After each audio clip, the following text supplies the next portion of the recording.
Great. Hi, everyone. Thank you for sticking around. Thank you for the organizers inviting me and giving me a slot to speak about this important issue. So yeah, I'm going to talk about Ethereum core dev undercompensation and what we can do about it. Hopefully this ends on a positive note after some maybe negative data. I do work for the Ethereum Foundation and Protocol Guild, but want to remind everybody that the views and the perspectives here are my own and shouldn't be seen as representative of these organizations.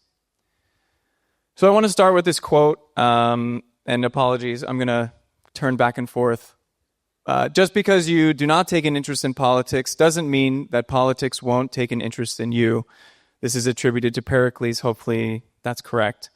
And in the Ethereum community, I think we take great pride in this notion of self-sovereignty, this idea of we're building alternative institutions that exist beyond the state. I think this is true to some degree.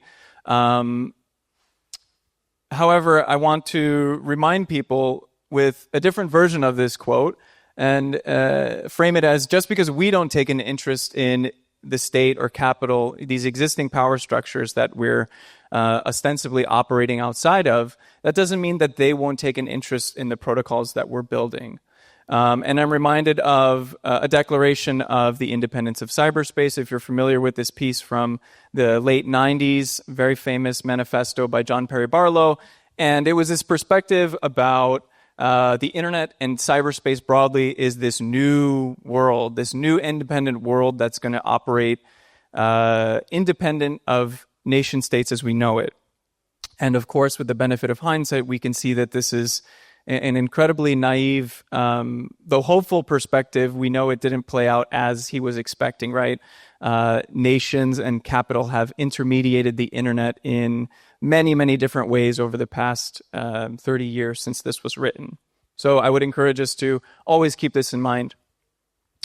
And this is important because Ethereum produces shared resources. Let's look at it in the context of the Ethereum network. So a useful reminder here, and again, adding to the quote that I just gave, but I want to remind people that blockchains are not pure technical resources. They emerge from active political economies, and the resources themselves are shaped by the political economies that they're emerging from. And these resources are, the software, which then produces the network. The network produces the asset ETH, or assets broadly, economies. But another note is that this value loop isn't closed, right? We have all this value being built up in the system, but we don't have a direct way for it to loop back to the people or the projects that are actually making the network itself run.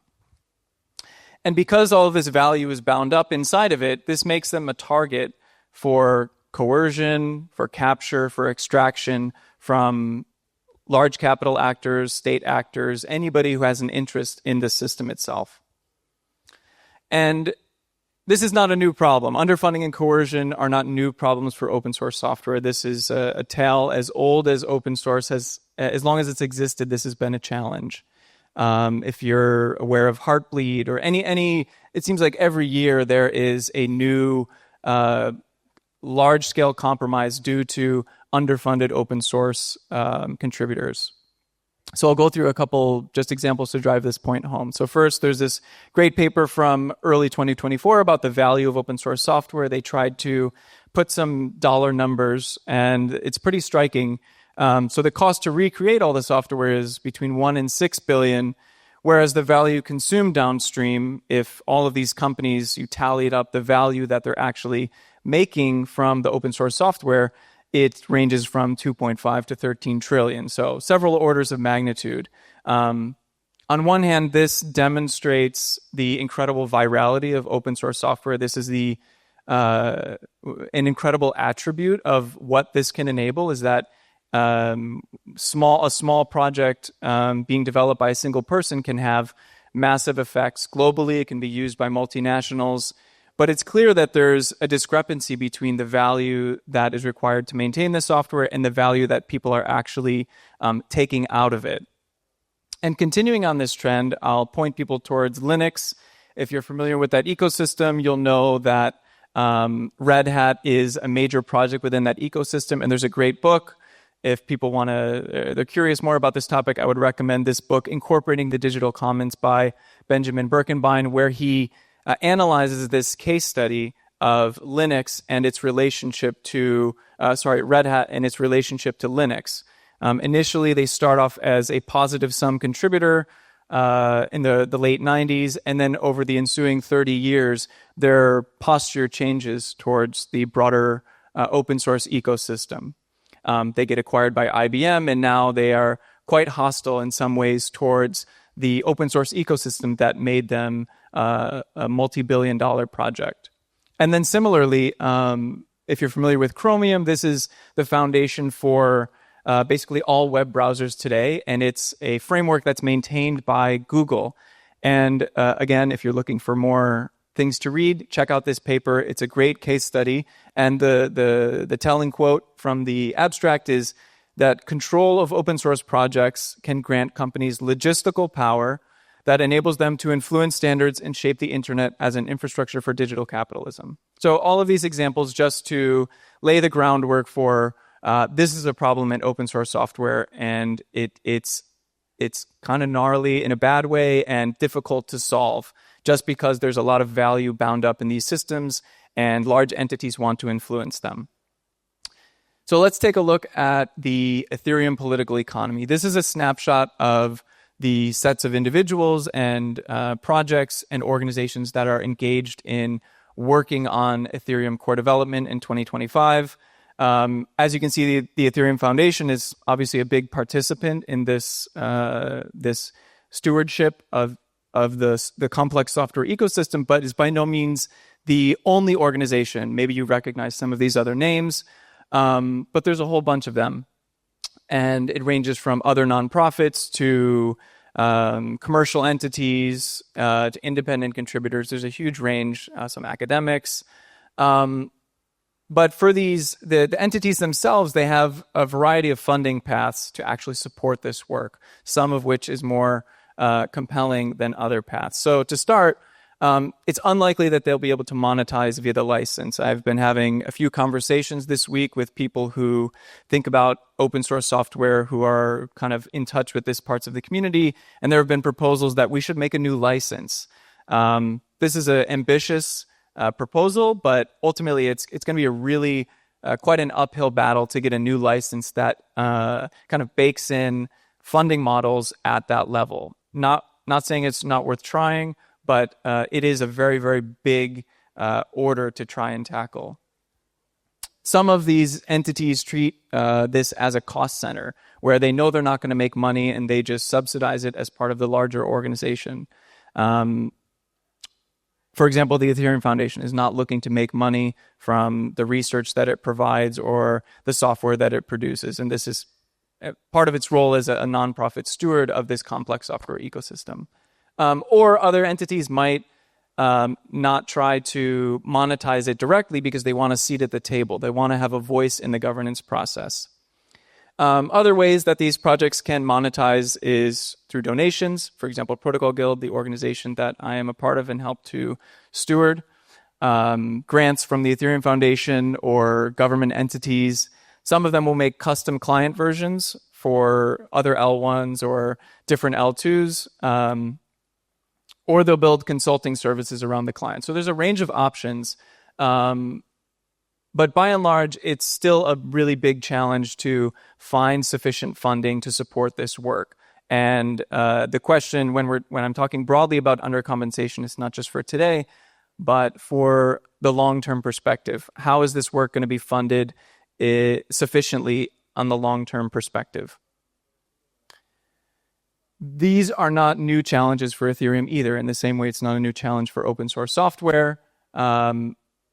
I don't know if Kevin is still in the room, but back in 2019, he was part of a proposal to introduce in-protocol funding to Ethereum, and the idea was that there would be some kind of commitment to mint new ETH, and then this would be distributed to the core developers. The community kind of soundly rejected this proposal, and he might have a little bit of PTSD from it. And then similarly, there was another proposal maybe a month later of a slightly different frame, but the same idea. We should fund our core developers through an in-protocol issuance of the Ether token. And this is in-protocol funding. I worked on a project called Open Grants in 2020, which a large ETH holder committed several thousand ETH to fund what was then ETH2 at the time, which was prior to proof of stake launching. And I was part of this project. I helped to manage it and curate the beneficiaries, the people that actually received the funding. And this was opt-in, but it showed that you could institute long-term incentives for core developers. And eventually this turned into Protocol Guild, which is the organization I mentioned previously that I'm a part of. It's a collective endowment of core developers. Today we have about 190 members from all across these different entities. And the way that it works is that we just take them out of their commercial or nonprofit context and bind them together into a larger collective body. You can think of it like a union or a syndicate, and all of these analogies break down at some level. But if they help you understand that it's a large collective group, then feel free to use that frame. And one thing I want to point out is that our ability to ship upgrades, maintain security, scale the chain, it depends on the stability and continuity of this group. When you have high churn or you have people joining and leaving too regularly, it is a negative effect on the institutional memory or the institutional knowledge of this set of individuals. And it means it slows down our collective processes to do all the stuff that we know Ethereum needs to do, which is scale, maintain its security, things like this.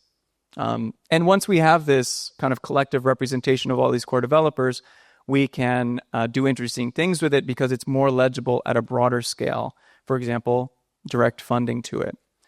And that's what we've done since 2022. We've had this incredible array of sponsors and funders, whether individuals or larger organizations who have recognized their role as funders in this collective shared resource environment. The ones outlined in orange have committed 1% of their token supply, which is an incredible commitment. And this is where the bulk of our funding has come from. And we've also had public 1% commitments from other projects like ETH Storage, PwnDAO, Align Layer, Shape L2, Yodel, and some other private commitments that will hopefully be announced in the near future. And this has translated into almost 36 million that we've distributed directly to these individuals over the past 3 years. And the goal is to continue to scale this up. We audit the membership every 3 months, and it's proven to be, it has some promise, but there's still a lot of work to do here. So as part of this organization, Protocol Guild, like I said, we've known that the challenge of underfunding is real. This is a consistent problem throughout the history of Ethereum. When Kevin was proposing that EIP that I mentioned on the screen previously, this problem was also part of the discussion. It's not a new challenge that we have. Everyone knew it anecdotally, but we didn't have hard data. And so earlier this year in Q2, myself and some colleagues, we put together this report which actually put hard data to the scope of the problem and maybe what we can do to motivate projects to help us fund these individuals. And so I'm going to go through some of this data. If you're curious for the full report, you can find it on the Protocol Guild blog. And I will just say some caveats. Funding is important, right? People live in a material world and we need to support, paying rent. They need to support their families, right? This is a reality that we have to deal with. The thing I want to balance that by saying is funding is not the only part of the picture. Many people show up to follow some political motivation or they're ideologically aligned with the project. And this is an important thing to consider. So funding isn't the only thing that motivates people, but we have to consider it as part of a broader set of intrinsic and extrinsic motivators.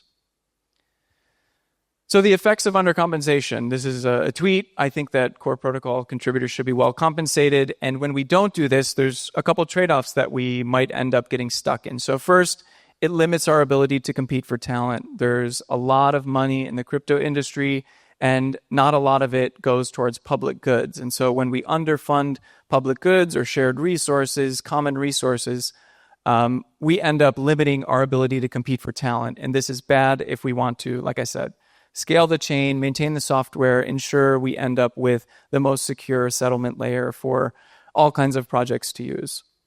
I've mentioned this before, but it increases our churn when we have underfunding. It weakens our political economy, and it makes our institutional memory less robust. These are bad things. Potentially, it makes client teams more likely to be acquired. In the extreme, it may make the upgrade delivery process slower. And in the very, very extreme edge case, it may make core devs more susceptible to payments for influence. And these are all extreme situations that I don't imagine will happen with the current cohort. But if the funding situation degrades sufficiently in 5 to 10 years, these are the realities we have to adversarially plan for. So I'm going to go through some of the data from the report. You can see a lot of this is the salaries from the respondents. We had about 112 respondents in this specific survey that we put out. And most of the salaries are roughly around 100K to 200K. And while this may seem like a wonderful salary, what we have to remember is that it exists in the broader context of the crypto industry, which is often venture funded. And what we want to make sure is we are stabilizing this set of core contributors sufficiently. And I'll go through a couple of the high-level takeaways. So really high demand for this particular profile of core contributor. Nearly 40% received final offers from outside employment in the past year. I'll let the data speak for itself there. There's a massive pay gap. The current fiat compensation, which includes the salary and the bonus, is 50 to 60% below market offers. For the 7 to 8 years of experience cohort, this is as low as 42%. And the highest discrepancy was 183% for the 3 to 4 year cohort. So just putting in perspective the levels that core developers are passing up to work on what they believe is something that's values aligned. And in some sense, you can say this is the price of values, like they're willing to pass up this additional compensation that they could get in other contexts. However, we shouldn't assume that we can necessarily remain competitive by relying exclusively on values alone, right?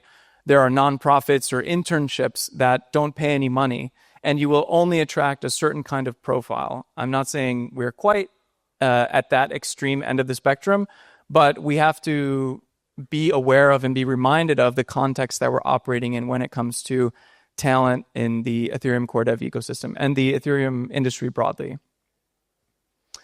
Another takeaway, they don't get any upside exposure. The median contributor earns $0 in equity or tokens as part of their regular employment.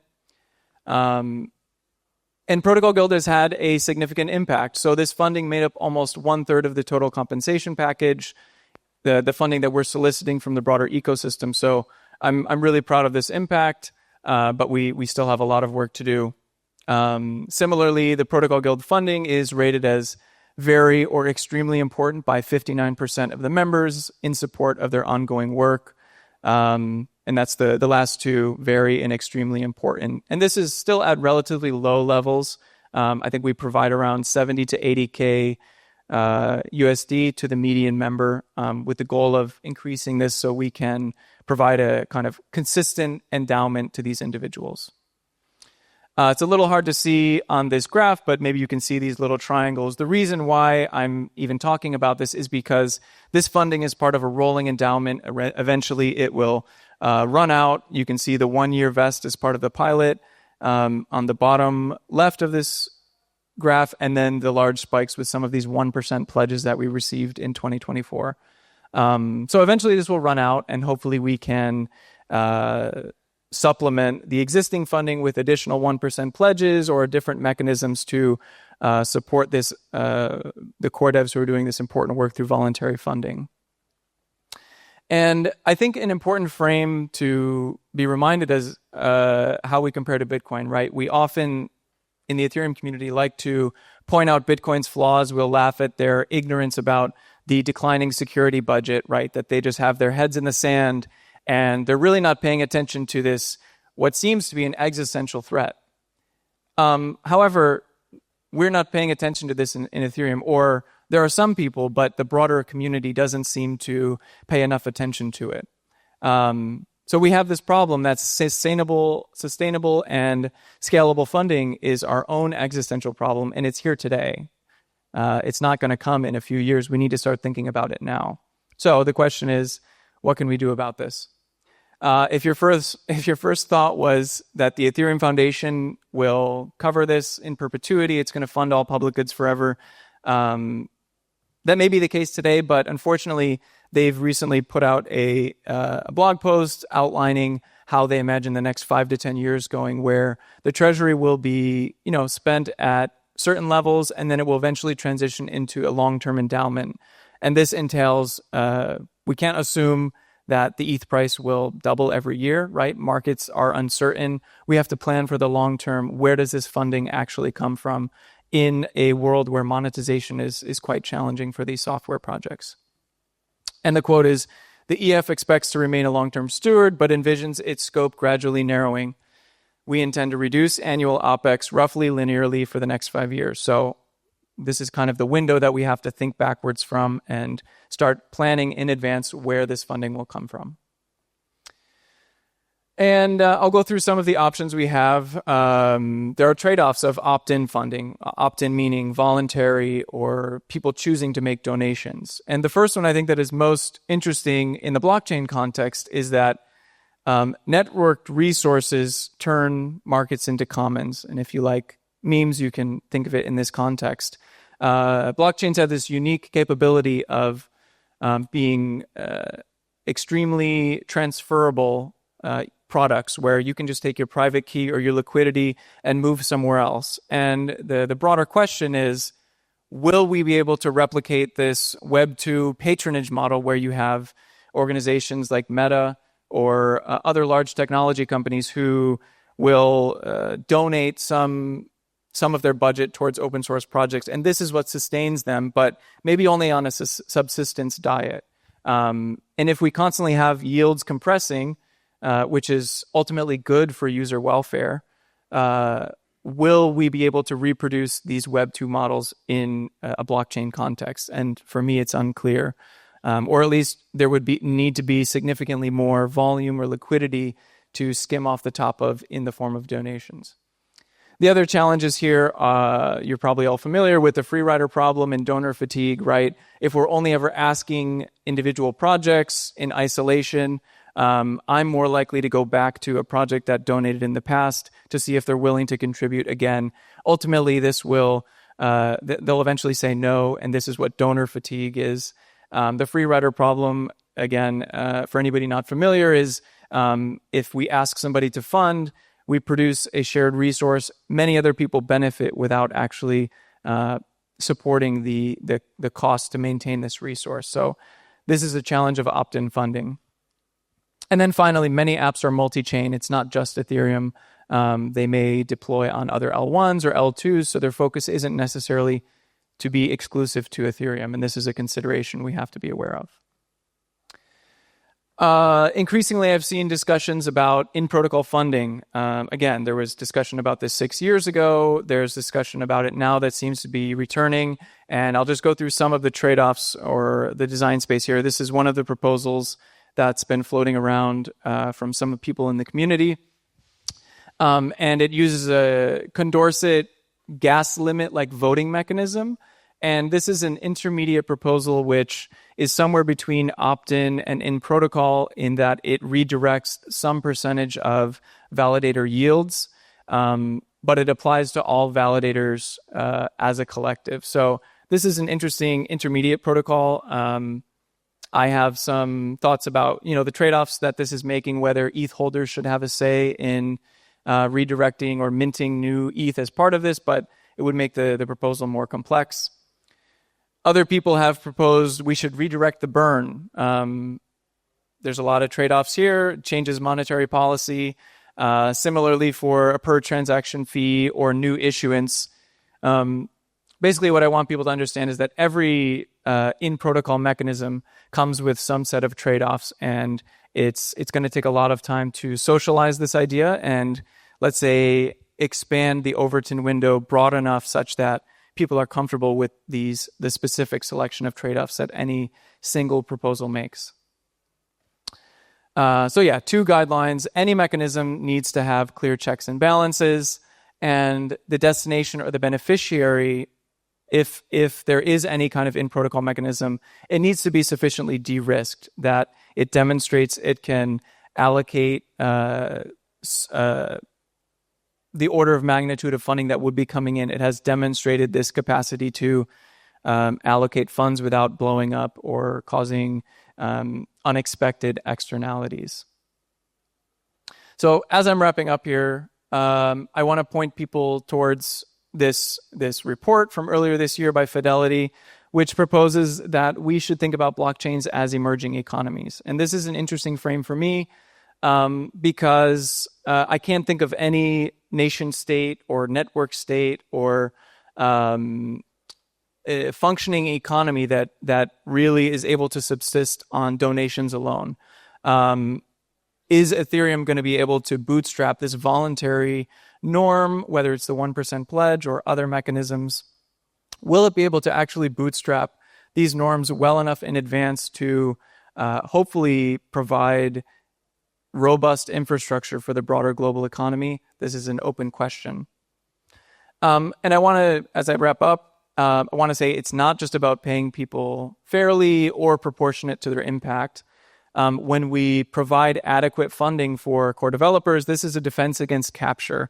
When people are underfunded, they're more likely to compromise on values. Whether they want to or not, they're placed in unfortunate economic situations. And this is edge cases that we should certainly strive to avoid. But it's also a competitive advantage against other chains in the broader crypto ecosystem. If we pay people well, we'll be able to attract top talent and therefore improve the software that we're actually releasing.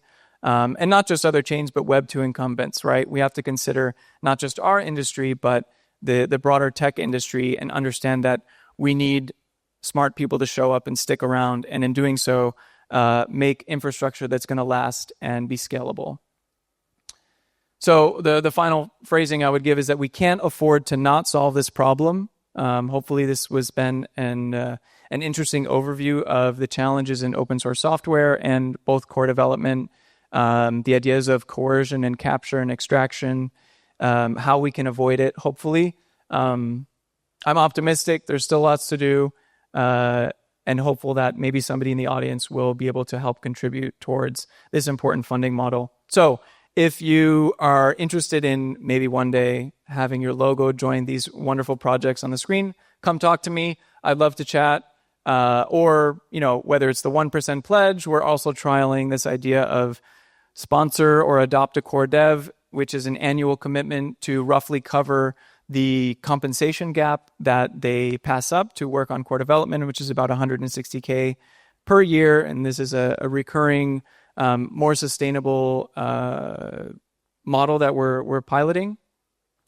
We're also talking to many, many projects about potentially contributing 8% of their DeFi yield or staking yield.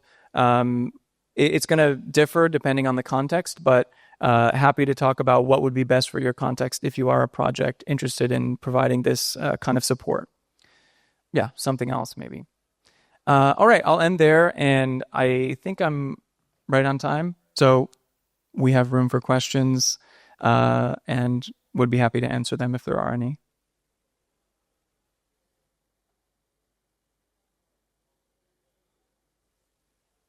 Okay.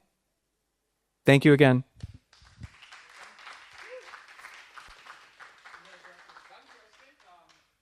Yeah.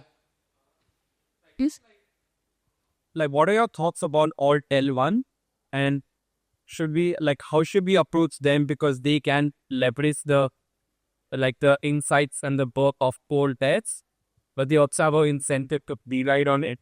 So I guess what is the right tactic in approaching alt L1 के तरह की EDM weeks? And I have any of them already funded protocol. So yeah, this is, I was scanning back. So Ethereum is this confluence of these three shared resources, and I would say alt L1s fall in this like broader network bucket where they use the EVM. They have some dependency, and I think one thing that's been we've tried to understand the nuance of what degree of Ethereum shared resources do projects use. Sometimes it's the mainnet, sometimes it's an L2. We also have L2s that don't touch the EVM at all. Like they use the SVM, or it's a completely different VM. So I think figuring out what this nuance is and how to make asks of projects is something that's we're still learning how to do. But if a project uses the EVM as, like, for example, Hyperliquid is it's a different chain, but it has an EVM feature set. We've reached out and they seem, they didn't say no. So we're going to keep pursuing wherever people at least are open to the idea. But yeah, a lot of these projects that use the EVM or might use some bit of Ethereum infrastructure but not be tightly coupled to it, they maybe perceive themselves as competitors. So it's a little bit of a hard... I'm going to pitch to them regardless, but sometimes it's a bit hard to actually make that pitch, but we'll see. Monad. Monad included Protocol Guild with a dedicated airdrop. So we have a contract on the L1 with a set of addresses, and they did include all of the members with some allocation. So there's a great answer, actually. Thank you to whoever said that. Anything else? Okay. Thank you.